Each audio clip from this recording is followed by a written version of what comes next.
वृंदा में ईर्ष्या प्रवृत्ति नहीं थी। सबसे बड़ा अगर असुर तत्व कुछ है, सबसे बड़ा अगर असुर तत्व कुछ नजर आता है तो वो है ईर्ष्या।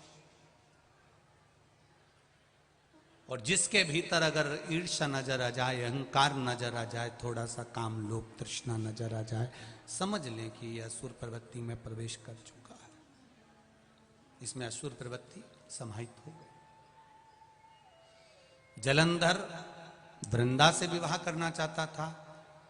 वृंदा ने जलंधर के सामने एक प्रश्न खड़ा कर दिया था कि मैं आपसे विवाह करने को तैयार हूं, मना नहीं है, बस एक प्रश्न है तुम्हारे सामने कि मैं भगवान की भक्ति को नहीं छोड़ सकती, भगवान के भजन को नहीं छोड़ सकती, भगवान के स्मरण को नहीं छोड़ सकती। तो जलंधर ने कह दिया तू भगवान का भजन कर, भक्ति कर, मैं तुझे परेशान नहीं करूंगा, मैं कभी नहीं कहूंगा कि तू भगवान के भजन को छोड़ दे और असुर बन जा, मैं ये कभी तेरे सामने प्रश्न खड़ा नहीं करूंगा। आज सबसे बड़ा दुख, सबसे बड़ी तकलीफ यहां आकर खड़ी हो जाती है कि लोग सनातन धर्म के लोगों को तोड़कर दूसरे धर्म में प्रवेश कराना चाहते हैं। कैसे भी ये सनातन टूट जाए, कैसे भी ये भजन मंदिर जाना, देवालय जाना, चौखट पर भगवान की धोख लगाना, दिया लगाना, अगरबत्ती लगाना, धूप बत्ती लगाना, ये कैसे भी बंद कर दे। पर एक बात आप लोगों से कहना चाहेंगे,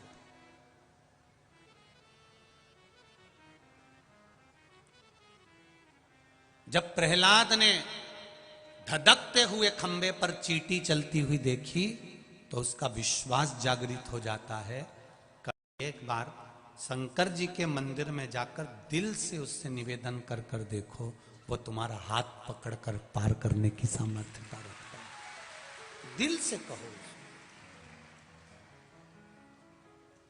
शंभो शरणे पड़ी मांगू घड़ी रे घड़ी, दुख काटो दया करी दर्शन आपको, दया करी दर्शन आपको। कई लोग कहते हैं शिव कथा कितनी बार सुने, शिव महापुराण की कथा क्यों सुने, किस लिए सुने, मंदिर क्यों जाएं, देवालय किस लिए? क्या मंदिर जाकर किसी का पेट नहीं भरता? हमारा निवेदन है, इतने सारे लोग बैठे हैं, भोजन करोगे पेट भरा जाएगा। बोलो भराएगा कि नहीं भराएगा? खूब पेट भर के खा लिया, उसके बाद कोई गुलाब जामुन भी दे देगा ना तो तुम नहीं खाओगे। ए भैया मैं नहीं खाऊं, हमारा पेट दुखेगा, उल्टी आ रही, वोमिटिंग आ रही, मैं नहीं खाऊंगा। कोई तुम्हारे मुंह में जबरदस्ती भी भरेगा तो तुम नहीं खा सकते।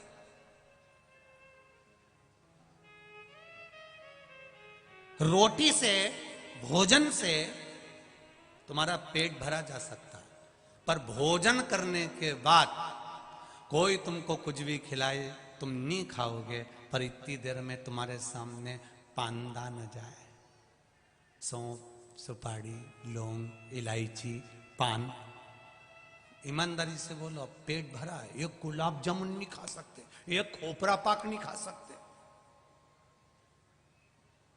क्या विचार है? निपटाओगे कि नहीं निपटाओगे? पान खाओगे कि नहीं खाओगे? अब इतना भरा हुआ है, उसके बाद भी पान खाया। और दिन भर तुमको कोई पानदान में से पान खिला दे, दिन भर कोई तुमको सुपारी खिला दे, कोई दिन भर तुम्हें सौंफ खिला दे, तो तुम्हें तृप्ति मिलेगी क्या? तृप्ति आएगी क्या? नहीं, नहीं साहब। रोटी खाने के बाद तृप्ति हो जाती है, पर पान खाने से, सुपारी खाने से, लौंग इलायची खाने से तृप्ति नहीं आती। इसलिए मैं कितनी भी सौंफ सुपारी खा लूं, मेरा मन तृप्त नहीं हो पाता। उसी तरह शिव महापुराण की कथा कह रही है, आप कितना भी तप साधना कर लो, कितने भी गंगा के घाट पर धुनी रमा के बैठ जाओ, जब तक तुम शिव महापुराण की कथा एक बार दिल से नहीं सुन लेते, तब तक तृप्ति नहीं मिल सकती। ये निश्चित।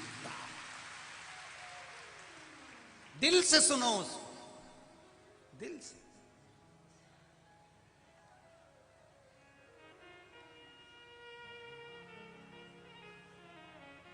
आज एक भैया कह रहे थे, हमको गाड़ी में लेके आए जब यहीं कॉलोनी वाले जो हमको लेके आए, वो बोल रहे थे गुरुजी हमने नहीं सोचा था कि इतनी दूर इतनी भीड़ आ जाएगी, इतने लोग आ जाएंगे, लाखों में जनता यहाँ आ रही है, गजब, इतनी लाखों में जनता यहाँ पहुंच रही है, हमें तो आश्चर्य इस चीज का। हमने कहा ये भगवान शिव के सारे शंकर के कंकर हैं, ये तो कहीं पर भी एकत्रित हो जाते हैं, ये शिव के प्रसाद। इनकी अविरल भक्ति बड़ी प्रबल है, इनकी भक्ति का बल प्रबल है। महाराज शिव कथा कह रहे, भगवान शंकर का गुणगान कर रहा है। वृंदा ने अपना मन की बात जलंधर से कह दी कि मैं भगवान का भजन नहीं छोड़ूंगी, मैं स्मरण नहीं छोड़ूंगी, मैं भक्ति नहीं छोड़ूंगी, मैं भगवान भजन नहीं छोड़ूंगी, मैं मंदिर जाना नहीं छोड़ूंगी, मैं सत्संग जाना नहीं छोड़ूंगी। जलंधर तू मुझे पसंद करता है, मैं तुझसे विवाह करने को तैयार हूं, पर मैं अपना धर्म नहीं छोड़ सकता। धन चले जाएगा कोई बात नहीं, फिर आ जाएगा, पर अपना धर्म मत जाने देना, नहीं तो जिंदगी भर रोते रह जाओगे। धन चले जाएगा वापिस आ जाएगा, धन गया फिर आ जाएगा, पर धर्म मत घटने देना, उस धर्म को मत घटने देना।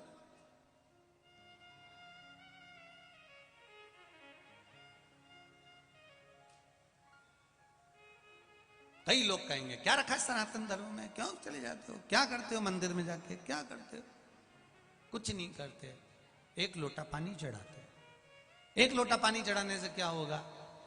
जो तुमको बहुत ज्ञान दे, तुम्हें मना करे क्या होता है मंदिर जाने से, क्या होता है जल चढ़ाने से, उससे क्यों, तू भी तेरे घर से लोटा उठा खेला, मेरे साथ चल के देख, एक हफ्ता चल के देख, उसको एक हफ्ता रोज मंदिर ले जा। वो क्या मैं नहीं जाऊंगा तो क्या मुझे फिर ज्ञान मत दे? या तो मंदिर चल, नहीं तो ज्ञान मत दे कि मंदिर जाने से क्या होता है, भगवान तिलक लगाने से क्या होता है, क्या हो भगवान को रिझाने से। कितना कितना वर्णन किया गया कि शिव जी को त्रिपुंड लगाने का भी एक आनंद है। भगवान शंकर को जब त्रिपुंड लगाया जाता है, जब हम 2 उंगली में चंदन लेकर चंदन को जब खींचते हैं, उसके बाद 1 उंगली में चंदन लगाकर फिर नीचे की लाइन खींचते हैं, जरा विचार करो कि उसका फल कितना मिलता होगा, उस त्रिपुंड का आनंद कितना मिलता होगा।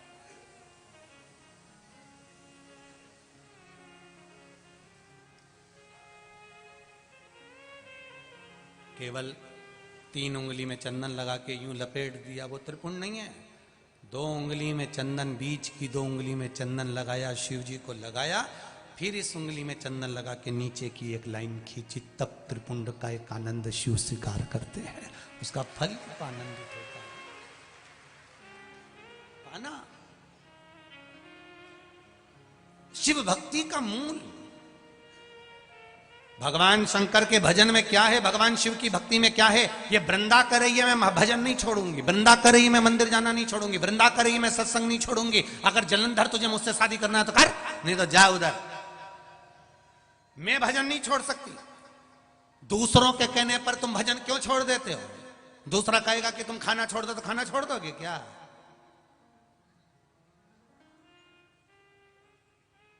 क्यों छोड़े हम? आग लगे बस्ती में, जर जम के बोलो अपन रहे हो मस्ती में। वीडियो को लाइक करना, चैनल को सब्सक्राइब करना। थैंक यू, मिलते हैं अगले वीडियो में। क्या करना? दिन कितने होते हैं पूरे साल में? बोलो बोलो जम के बोलो। 365। सनातन हिंदू धर्म के त्योहार कितने होते हैं पूरे साल में? 451। कितने होते हैं? दिन कितने? 365। त्योहार कितने? सनातन धर्म के त्योहारों को गिनो। शरद पूर्णिमा आ गई, फिर इसके बाद में कार्तिक पूर्णिमा आ गई, उसी में गुरु नानक देव जी की जयंती आ गई, जरा तीर्थ गिनो। फिर गोविंद दास जी के आ गया, फिर कोई उत्सव, फिर होली, फिर दिवाली। दिन 365 है, और सनातन हिंदू धर्म के त्योहार 451 है। अब अपने त्योहार कम पड़ रहे हैं जो 31 मनाने जा रहे हो।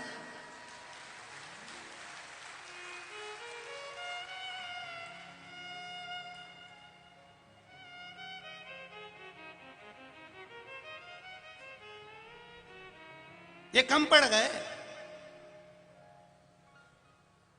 365 दिन कम पड़ रहे हैं सनातन धर्म के त्योहार मनाने के लिए। 365 दिन होते हैं साल भर में और सनातन हिंदू धर्म के त्योहार 451 होते हैं।